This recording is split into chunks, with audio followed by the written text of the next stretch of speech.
Hey guys, Troy Sharp here, Chris Paris, coming to you from our corporate headquarters in Memorial City. We're in the radio room where I record the show every single week, and we want to talk to you a little bit about what's going on in the markets, what's going on in the economy, and how this impacts your portfolio, how this impacts your retirement plan, what we're doing over here at Oak Harvest, and also answer questions that you guys may have on your mind as far as what we're doing and how this impacts you. So first and foremost, I want to stress that we account for these type of event-driven recessions inside your allocation, inside your retirement plan. This is why we preach about risk management. This is why we talk to you about risk tolerance and the amount of money that we want to have exposed to stocks. This is why we talk about planning, because whether we're using stocks, bonds, mutual funds, annuities, real estate, whatever the various financial tools are, first and foremost, I want you to understand that those tools are used in conjunction with one another and inside a plan that accounts for these type of events occurring. Now, they don't feel good, they're painful, but they are accounted for in what we do for you. We expect these as professionals, building portfolios, building plans. These events are actually, even though this has been very quick in the rapid deterioration of values, we do expect these things to occur not just once throughout your retirement, but they'll occur probably 2-3 more times over the course of a 10 or 20, 30, 40 year period. So these are accounted for. We do expect these to happen, and they're planned for inside of your investment allocation and also your retirement plan. So Chris, we have a rapid deterioration of the value of the stock market over a very short period of time. Could you give us some context of when this has happened before in the past and how this current situation relates to maybe 1987, 2001? Yep. So far this is an event-driven correction, event-driven bear market in the stock market. In that case, the average drawdown in the stock market is between 26 and 30%, which is exactly where the stock market went to earlier this week on the lows. Historically, it takes 6 or 7 months to work through the process, and another 6 or 7 months for the market to regain its footing along with the economy. They tend to be very sharp and short and sweet versus something like a 2008, 2009, which was an excess buildup of mortgage speculation and lending. This is not that kind of crisis at all. There's not a banking crisis. This is an event-driven shock to the economy and a little bit to the financial system because it was only 4 weeks ago the economy was looking to grow about 3% in the first half, and now having shut down some of the service groups within the United States and across the world, probably going to decline around 5% in the second quarter. But looking at all the forecasts going out there, we should start to see a very rapid upturn in the economy once we get through this. China, South Korea have already gotten through their kind of exponential growth in cases. Most of the experts on TV seem to think that we're in the exponential growth stage. However, that should last 2 to 4 weeks, and then we come out on the other side. And that's important to know. So 2008, there were structural deficiencies within the financial system, from the real estate markets to the banks to the financial institutions. And when we say event-driven recession, that's what this is. There are not the structural deficiencies that could like 2008, took 4 or 5 years for the markets to recover and for things to rebound. This has been very rapid in the deterioration of values, and it's an event-driven recession that we're essentially going through. And of course, that event was this flu, the coronavirus, the COVID-19. So very, very important when we look to what do we anticipate as far as the markets rebounding. We do not anticipate this to be a multi-year event or multi-year structural crisis. This is more short-term event-driven, and within the plans that we've put together for you, these things, again, they are accounted for, and the best thing that we can do is stick to the plan.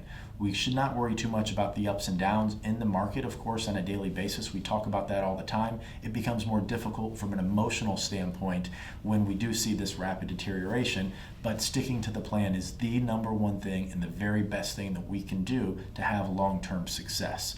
So this does create opportunities. You've received our email about Roth conversions.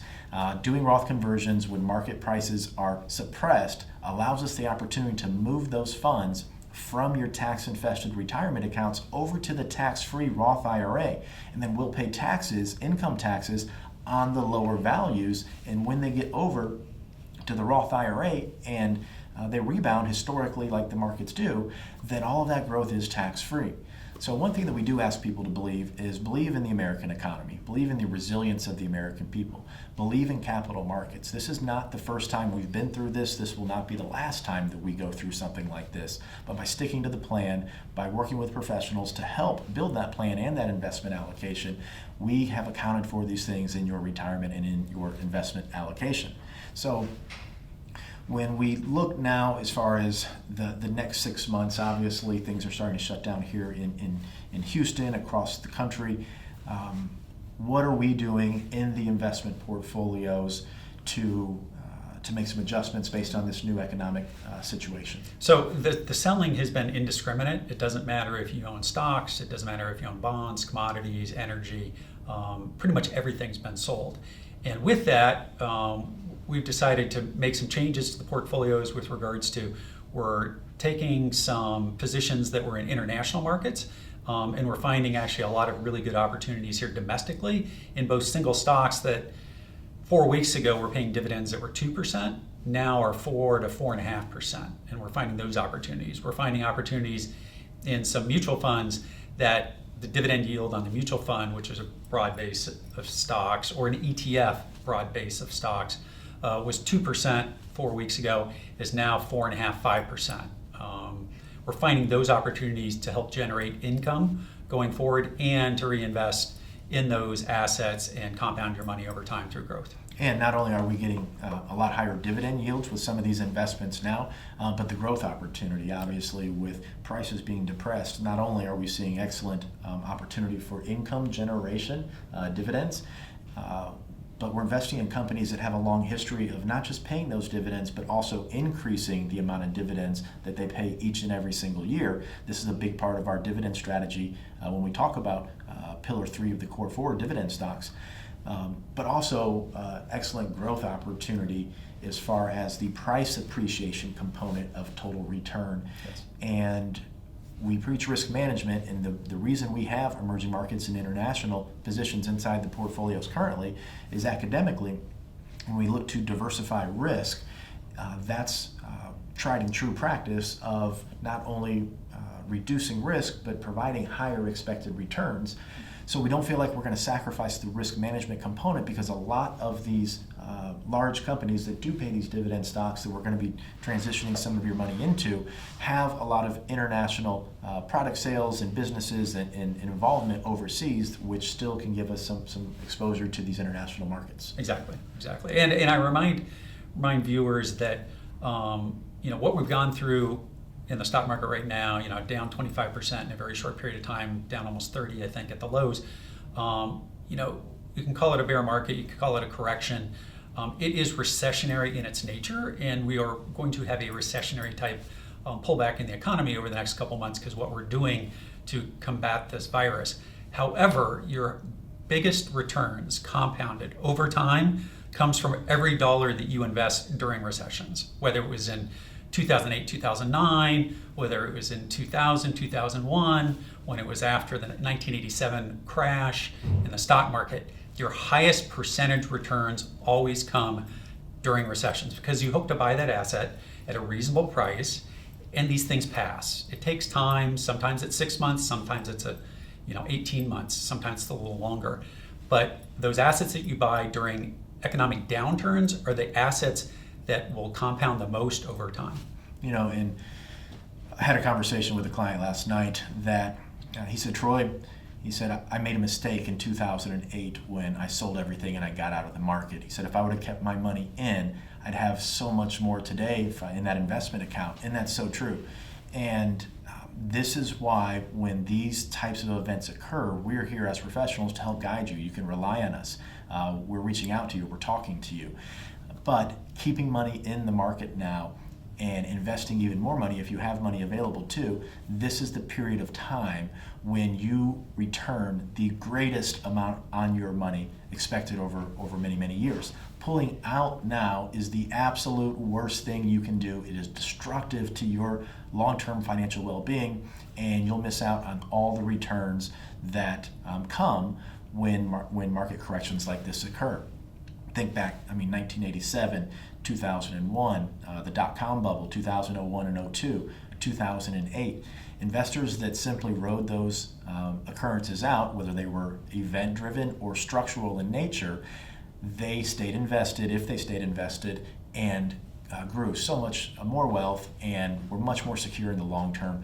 So I commend many of you for taking this approach. We've had very few people reach out to us and actually want to sell. So this is, for me, this says that what we're doing, what we're talking to you about, how that message is getting through, and also your understanding of financial markets and what it takes to be a successful long-term investor. And we are making some adjustments here to the portfolio. I just want to reiterate that risk management is always at the forefront of your investment allocation and also your retirement plan. And if you do have any questions, reach out to us. We're here for you. We're going to be calling all of you, and many of you we've already spoken to. But thank you very much for the trust that you've placed in us. We do not take it lightly, and every single day we come to work to operate in your best interest with transparency, honesty, integrity, and to be here for you as a partner as your retirement progresses. So thank you both, or thank you all very much.